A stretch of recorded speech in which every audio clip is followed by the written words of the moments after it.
Hey everybody, my name's Alex, and this is Lunchbox Radio Sunday Edition. Now, I've been doing these for a little while, and I have been doing these as a video format. Usually you'll see a poster wall behind me. This time I'm trying out a different background. This is actually my desk and the place I create and all that stuff. I'm doing that for a very specific reason. Two things have happened to me, and I suspect many of you. One thing almost certainly, but two things very possibly. And so two things are, first, of course, a new Zelda game came out. The next Breath of the Wild came out.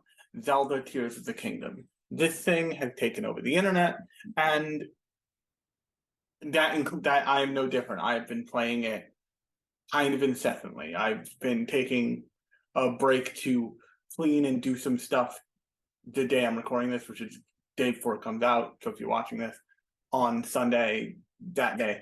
But it's pretty likely that I might spend all of Sunday just playing that game. But the other thing that happened that was really interesting to me was the new Spider-Man Across the Spiderverse came out. And I went to see that literally opening night.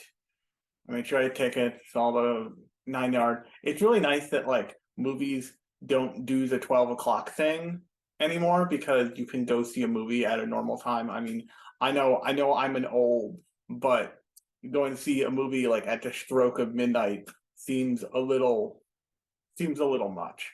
But nonetheless, I went to see it last Friday. Actually last Thursday, because yesterday was Friday. But in me recording this. But if you know anything about the first movie, about Spider-Man Into the Spider-Verse, first off, if you haven't seen it, it is worth your time. It doesn't matter if you're an anime fan or a fan of animation or a fan of cinema or a fan of Marvel or whatever. It is worth your time to see this movie. It is an incredible tour de force of what is capable when you kind of take the training wheels off of a whole creative team and let them run, let them figure out exactly what they want something to be for a full year before they start making it. And if you don't have no idea about the production like process of the first of Spider-Man Into the Spider-Verse, they took a full year to like develop a look for that film, and that has now been expanded upon for the second one. Between the kind of creative tour de force of the Spider-Man Across the Spider-Verse movie that just released, that if you are interested in seeing it, it is worth your time. I'm not gonna spoil it here because it's more fun to go into it and just see it for it. But the one thing I will say is one of the few movies in a while, and this includes things like the Mario movie, which I also went to see, where I about halfway through the film, I was like, I can't wait to watch this on a smaller screen because I know I'm missing things. Like I know that there will be a kind of infinite replay value, rewatch value of this thing because I know I'm missing stuff. Like I know that there's something that's like in the corner of my eye that I'm not noticing because I'm paying attention to something else. And I'm missing little things here and there. And it will be so much fun to go back into that thing on a smaller screen and be like, oh, it's not just Spider Horse in this shot. It's like 900 other things. But the kind of creative tour de force of the team behind the Spider-Verse movies, and the kind of way that Tears of the Kingdom has just kind of taken the internet by storm said something really interesting to me. And I talked about this when the first Spider-Verse came out, so I thought it was appropriate that I talk about it now. But the thing that Tears of the Kingdom added in really was something that I suspect the developers of Breath of the Wild and now Tears of the Kingdom saw happening in the end game stages of the original Breath of the Wild, and that is the sheer like ability to create things, the creative like mind working with stuff that the developers probably knew you could do, but they didn't. But nobody knows exactly what people are going to do when they give you a bunch of parts and say interact with these. They have some idea. They have ideas of what things are designed for, but they don't have an idea of exactly what stuff is going to be used for. So, give you an example. A thing that people were doing in Breath of the Wild at the very end there was they were finding platforms and they were going and farming the Octorok, the like squid guys who sit in the ground and shoot rocks at you. Because those little balloons function like hot air balloons in the original game and also in Tears of the Kingdom. And they were making floating platforms to like go do stuff in the sky because they could. Go like catch one of the dragons because they could. And lo and behold, that's a whole facet of the new game. And so this like creativity has kind of almost done an Ouroboros move and started to feed itself and consume itself constantly. The really vibrant style of the first Spider-Verse movie has evolved and been built upon to do things like if you go see this movie, by the way, spoiler alert for the Spider-Verse movie on this one level. If you go see this movie, the opening of the movie looks like nothing. It looks nothing like the opening of the first movie. You are not dumped into a world that you super recognize. You are dumped into a world that you'll understand, but not that you recognize visually. And then the next visual switch you see is from that style, which I'm not going to describe, to a different style that I'm not to describe. And then they introduce at some point a character who has its own whole vibe. And his own whole vibe is like, what if magazine cutout style punk rock album covers in the style of the Sex Pistols with just a person is the way I would describe this one character. And he's his own whole vibe until he just says screw it and like straight up leaves for a number of plot reasons. But my point here is that like, and you see this all, and the reason why I'm talking about this is because this has to do with animation, this has to do with anime, this has to do with the animation industry, because the ties to anime that not only Spider-Verse has, but certainly Zelda has, are really evident. And when the first Spider-Verse came out, it took the Japanese anime industry like by the throat and shook it for that year. People were just, everybody in animation was just kind of deeply stunned that they pulled this off, that someone said yes to this and said go was already stunning, but that they executed it to such a high degree and the creative process was allowed to be so kind of like free ranging for exactly what they were looking for, and they got there.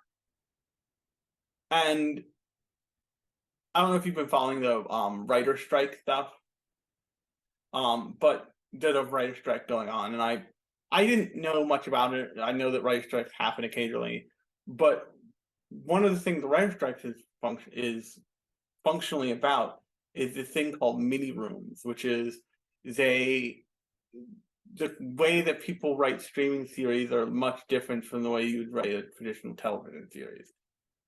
And the more I heard about the like mini rooms concept, which you can go look up certainly by yourself, there's information out there. the more I kind of thought was like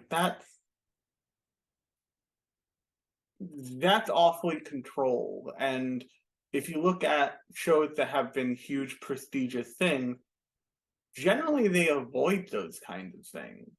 And it's not necessarily only because they want to like appease the unions or anything like that. It's because there's real value to the creative process of getting a whole bunch of creative thinkers in a room and letting them just have a good think for like a while.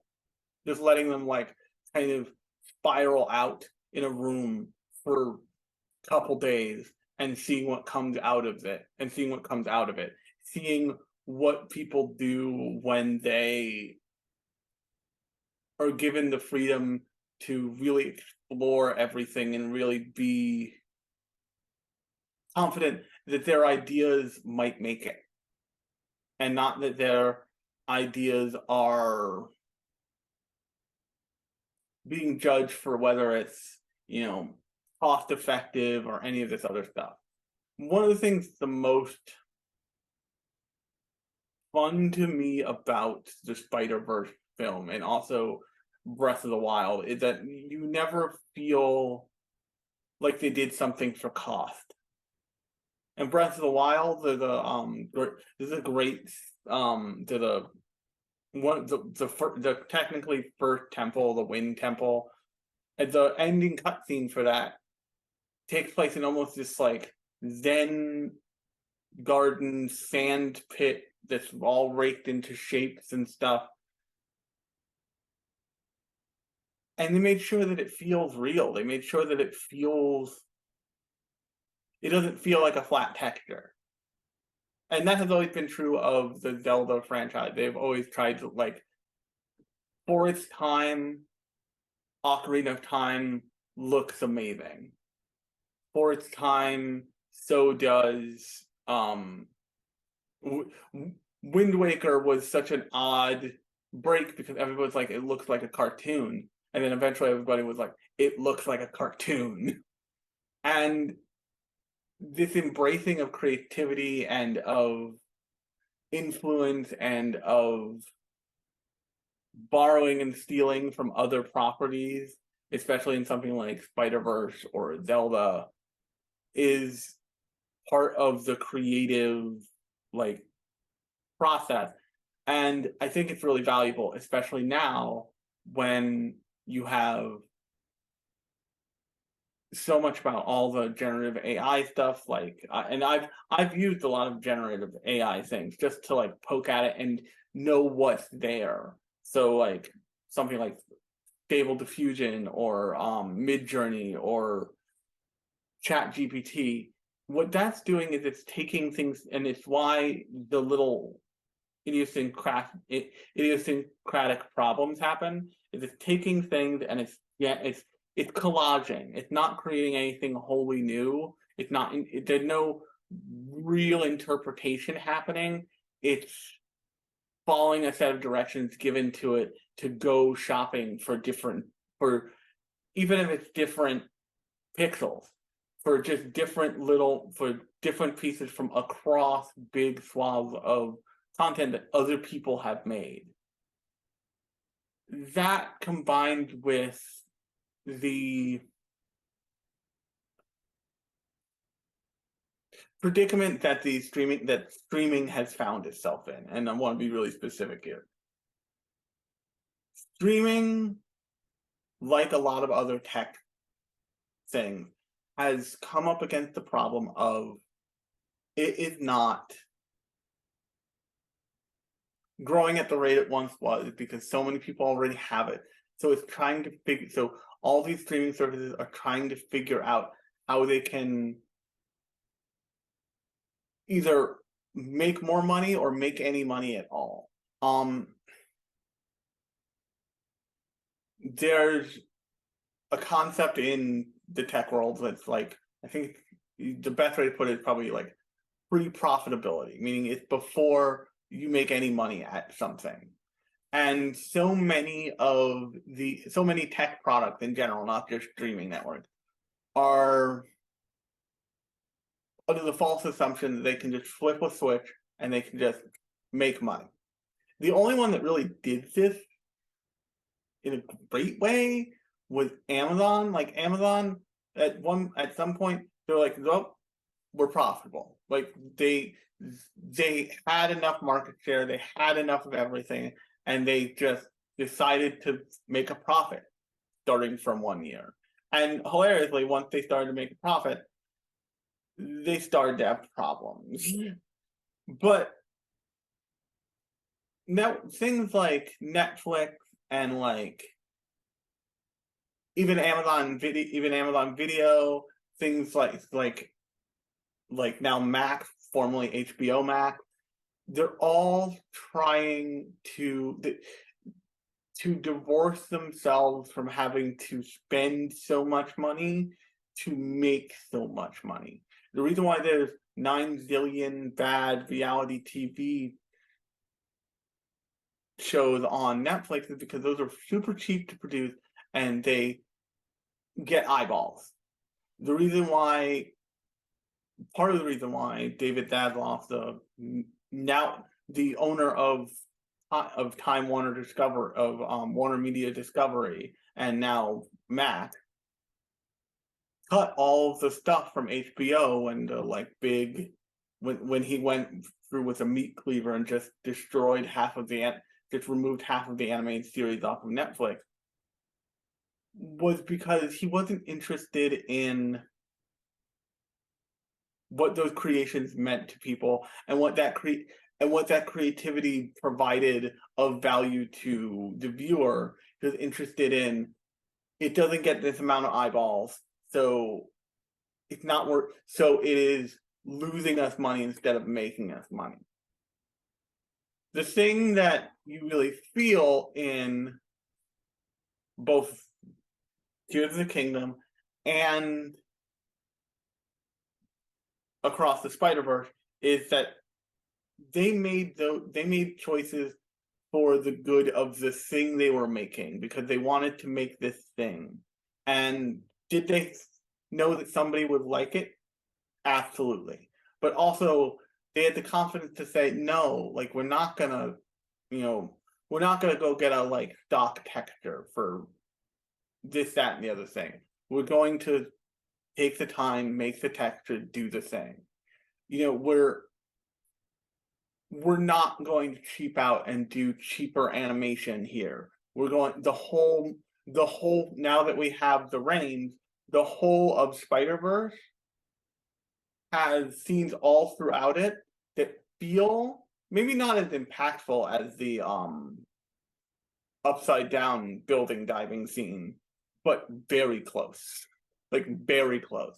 And that ranges from action scenes to just quiet moments between character scenes.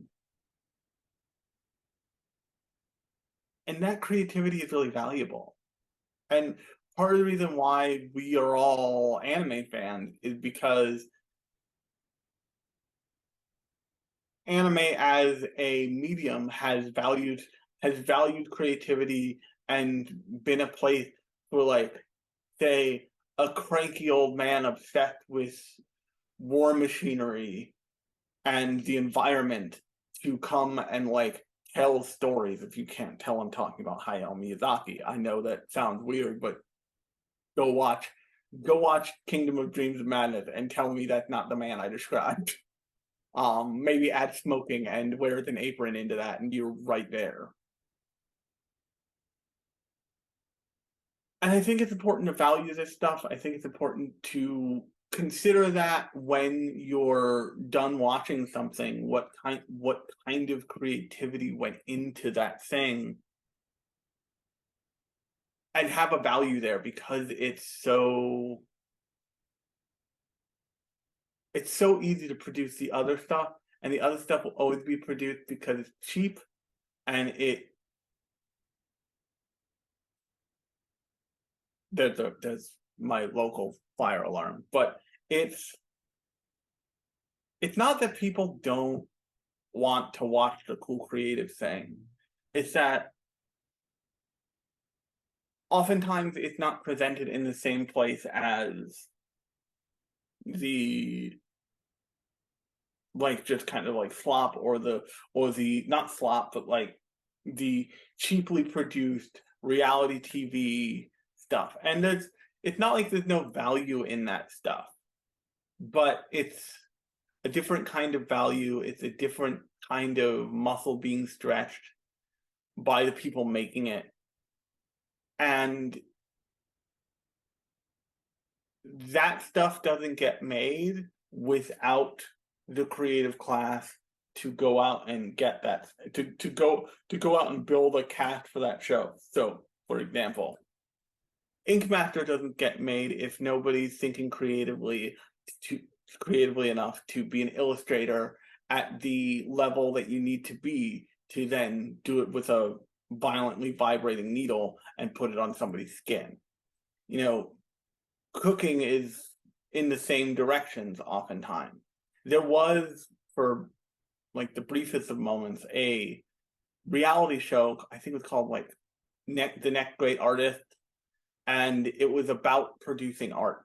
It was weird and didn't work for a number of reasons, so it only really had 2 seasons, but it was interesting.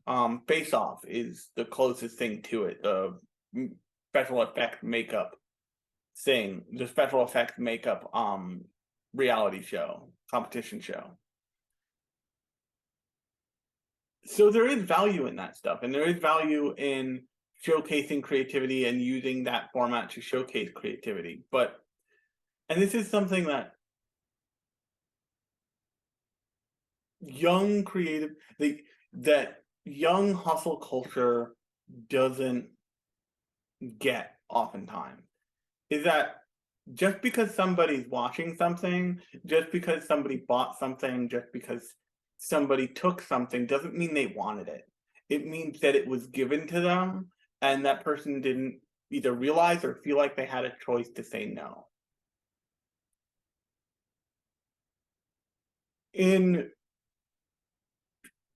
seeing what's out there, in seeing like that both Spiderman and the Spiderverse and Chip and Joanna Gaines can exist maybe on the same streaming platform someday, that gives people a real range. And the same person might watch both. But the value and creativity and effort put into something like Across the Spider-Verse or Tears of the Kingdom has much different motivations and much higher goals for its audience than something like Fixer Upper or, you know, House Hunters International. Once again, not anything wrong with those shows. I watch those shows. Everybody watches those shows. But I can guarantee you, when I'm done watching Fixer Upper, or if I'm done watching House Hunters International, I don't feel as good as when I pull something off in Zelda, or when I came out of the first time, when I came out of the movie for Across the Spider-Verse. I felt elated at the end of that movie, and it's the real reason why I talked about the first time, and why I talked about it, I believe, in the context of, you know, money in the creative industries.